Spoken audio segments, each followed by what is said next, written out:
депутаттар, мен кечирим сурайм, экинчи жолу чыгып атам. Мен өткөн жумада Бишкек шаарындагы карыялар үйүндө болуп келдим. Bir 15 күн мурда Жалал-Абад шаарына караштуу Жалал-Абад областына караштуу Сузак районунда карылар үйүндө болуп келдим. Ошол карылар үйүндө 92 карылар бар экен, ошонун 84-ü кыргыздар экен. Мына кечээ Бишкек шаарындагы карылар үйүндө 226 карыя бар экен, ошонун 45%-и кыргыз биздин абышка кемпирлер экен. Урматтуу депутаттар, урматтуу кыргыз элим, качан кыргыз ата-энесин таштады эле?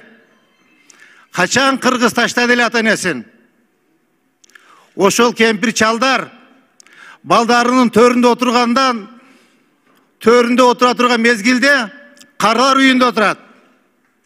Мындай кыргызда эч качан болгон эмес.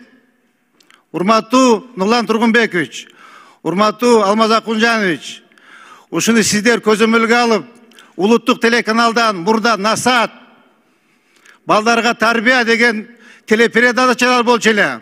Ошолорду жандандырып чыгарбайлыкпы? Качан көрсөң улуттук телеканалдарда концерт, полураздетые девушки.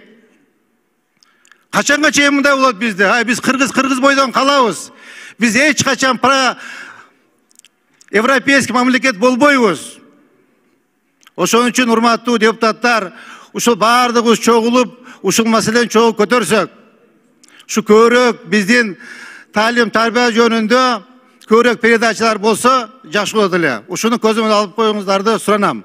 Рахмат чоң.